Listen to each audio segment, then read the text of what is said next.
कथा मुखवट्यामागचा नवरा भाग 11. तुटलेला विश्वास. देशमुख ग्लोबल होल्डिंग्सच्या 48व्या मजल्यावरील कॉन्फरन्स हॉलमध्ये मृत शांतता पसरली होती. मोठ्या स्क्रीनवर अजूनही तोच एम्प्लॉय आय.डी. चमकत होता. DG 117 अनन्या विक्रम पाटील. संपूर्ण हॉलमधील प्रत्येक नजर अनन्याकडे वळली होती. काही मिनिटांपूर्वीपर्यंत तिच्या कामाचं कौतुक करणारे कर्मचारी आता कुजबुजू लागले होते. फ्रेशर असून एवढ्या मोठ्या प्रोजेक्टमध्ये आली. आता कारण समजलं. सायबर हल्ला हिनेच केला असेल. CEO ने उगाच विश्वास ठेवला. अनन्याच्या कानावर प्रत्येक शब्द पडत होते. तिने स्वतःला सावरत IT प्रमुखांकडे पाहिलं. सर, हा आय.डी. माझा आहे, पण मी कोणताही हल्ला केलेला नाही. IT प्रमुख शांतपणे म्हणाले. मॅडम, आमच्या सर्व्हर लॉगनुसार रात्री 11:38 वाजता तुमच्या एम्प्लॉय आय.डी.ने रेस्टिकेटेड सर्व्हरमध्ये लॉग इन झालं. अनन्याला धक्काच बसला.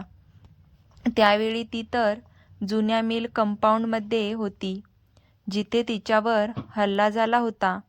ती लगेच म्हणाली, सर, त्यावेळेला मी ऑफिसमध्ये नव्हते.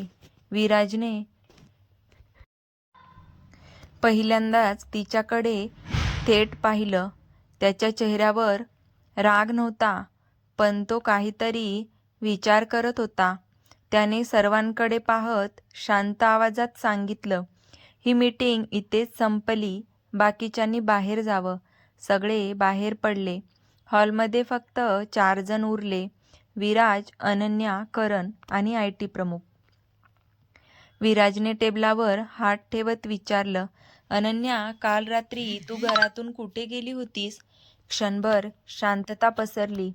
अनन्या उत्तर देण्याआधी करण म्हणाला, विराज, तिला आधी सगळं सांग. विराजने त्याच्याकडे कठोर नजरेने पाहिलं. नाही करण, अजून नाही. अनन्याचा संयम तुटला. बस. तिचा आवाज संपूर्ण हॉलमध्ये घुमला. प्रत्येक वेळी तुम्ही अजून नाही असंच म्हणता. माझ्यावर हल्ले होतात, माझ्यावर आरोप होतात आणि तरीही मला काही सांगितलं जात नाही. मी तुमची पत्नी आहे की संशयित? पहिल्यांदाच विराजच्या डोळ्यात वेदना उमटल्या.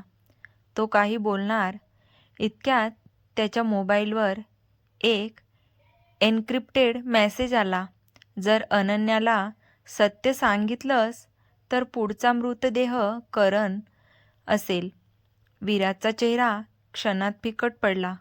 त्याने पटकन मोबाईल लॉक केला. अनन्याने ते पाहिलं. तिला खात्री झाली, विराज काहीतरी फार मोठं लपवत आहे. विराजने मोबाईल खिशात ठेवला. त्याच्या कपाळावर घामाचे सूक्ष्म थेंब उमटले होते. करणने ते पाहिलं. त्याला समजलं, हा साधा मेसेज नव्हता. काहीतरी खूप मोठं घडलं होतं. अनन्या मात्र दोघांकडे संशयाने पाहत होती. तिला आता खात्री झाली होती, विराज आणि करण दोघेही तिच्यापासून एक मोठं रहस्य लपवत आहेत. विराजने खोल श्वास घेतला. मिस पाटील, हे एक शब्द ऐकताच अनन्या हसली, पण ते हसू दुःखाने भरलेलं होतं. ऑफिसमध्ये मी मिस पाटील आहे हे मला माहीत आहे, पण ऑफिसच्या बाहेरही मी तुमच्यासाठी फक्त मिस पाटीलच आहे का? या प्रश्नाचं उत्तर विराजकडे नव्हतं. त्याने फक्त एवढंच म्हटलं, तुझ्या सुरक्षेसाठी मला काही निर्णय घ्यावे लागत आहेत. अनन्या रागाने म्हणाली, सुरक्षा की सत्य लपवण्यासाठी?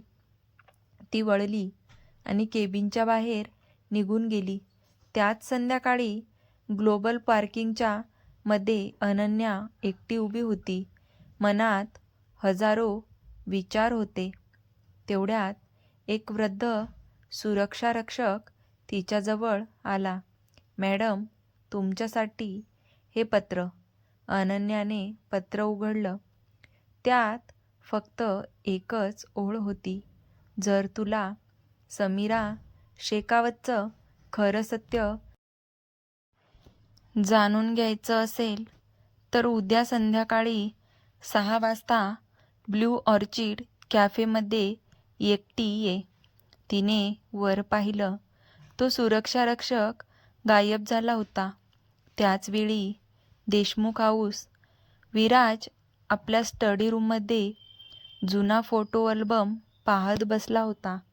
एका फोटोवर त्याची नजर स्थिरावली. फोटोमध्ये तो, समीरा आणि करण तिघेही हसत उभे होते. विराजच्या डोळ्यात पाणी आलं.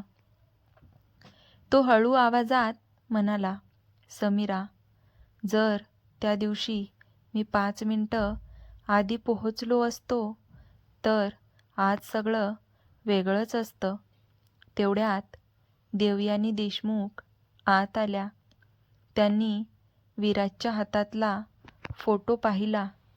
त्या शांतपणे म्हणाल्या, बाळा, भूतकाळ किती दिवस लपवणार आहेस? विराजने मान खाली घातली. आई, अनन्याला सत्य कळलं तर? तिचा माझ्यावरचा विश्वास कायमचा तुटेल. देवयानी त्यांच्या जवळ आल्या. विश्वास खोटं बोलून टिकत नाही, सत्य सांगून टिकतो. विराज काही बोलणार इतक्यात त्याच्या फोनवर पुन्हा तोच अज्ञात नंबर चमकला. फोन उचलताच समोरून थंड आवाज आला, विराज, अनन्या उद्या ब्लू ऑर्चिड कॅफेमध्ये जाणार आहे.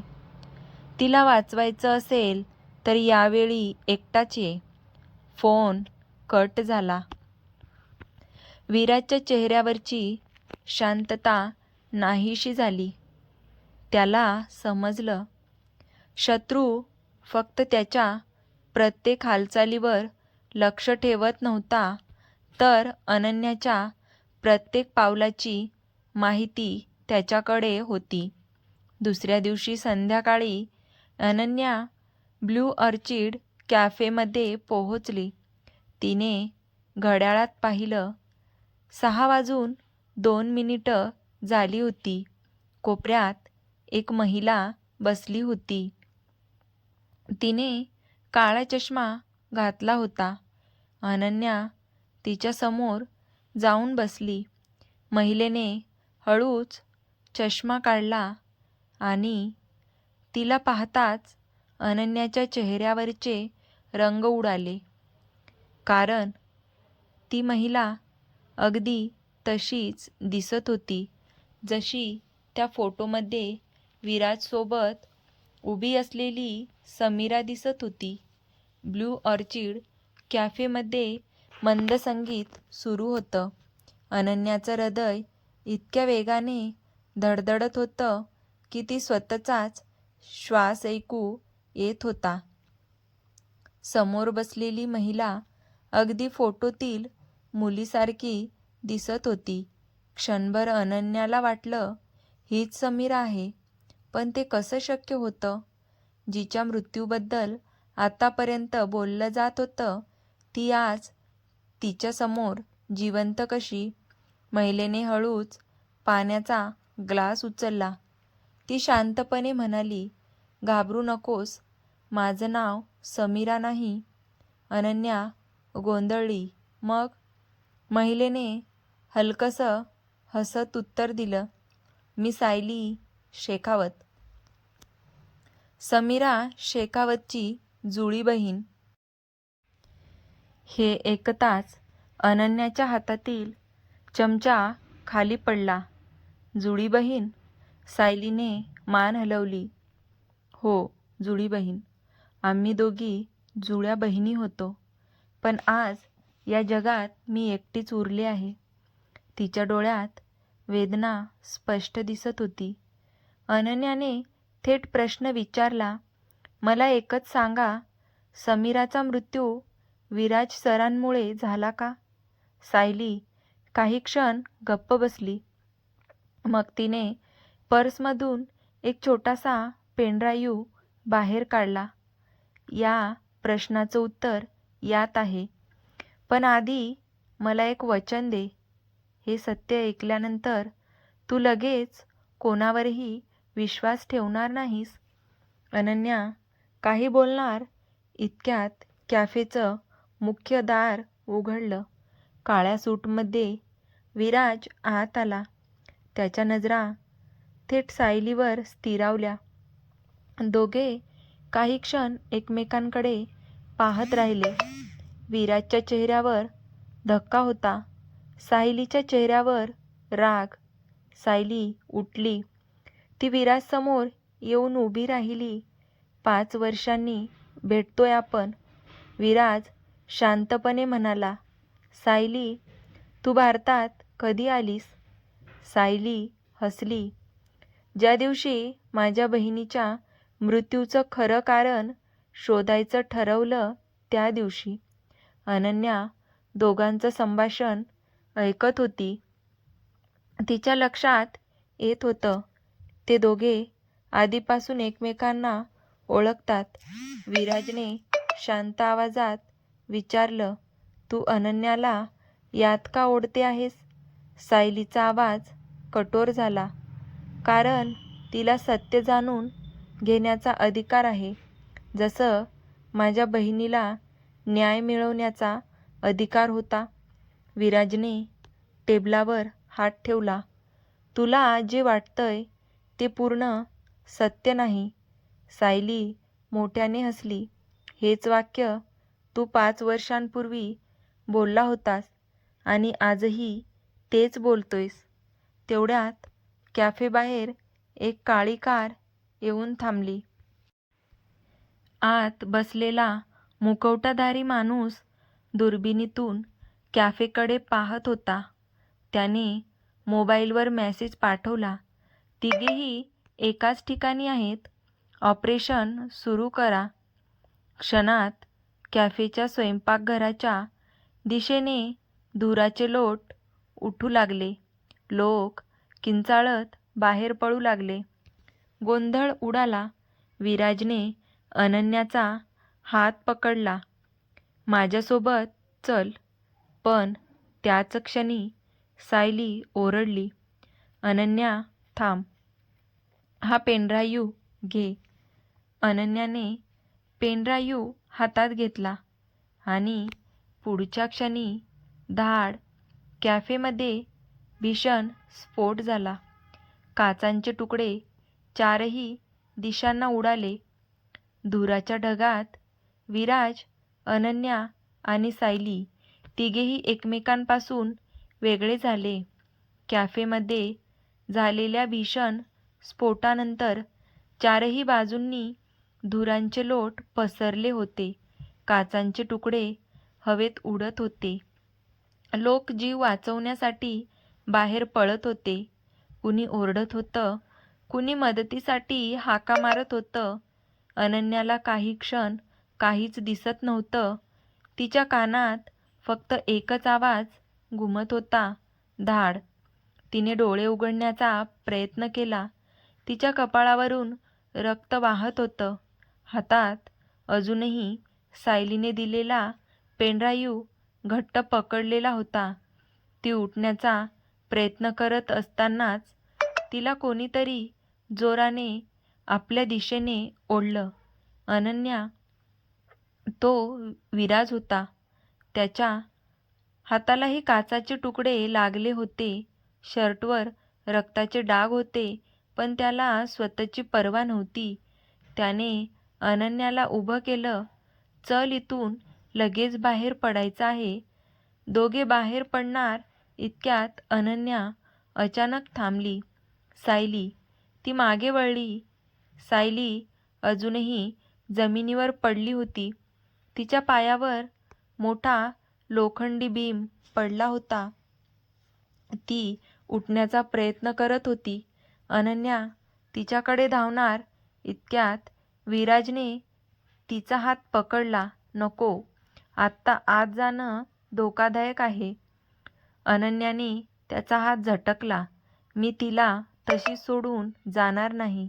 विराज काही क्षण तिच्याकडे पाहत राहिला. मग एकही शब्द न बोलता तो स्वतः धुरामध्ये आत धावला. अनन्या थक्क झाली. ज्याच्यावर सायली आरोप करत होती तोच आज स्वतःचा जीव धोक्यात घालून तिला वाचवायला गेला होता. काही मिनिटांनी विराजने सायलीला खांद्यावर उचलून बाहेर आणलं.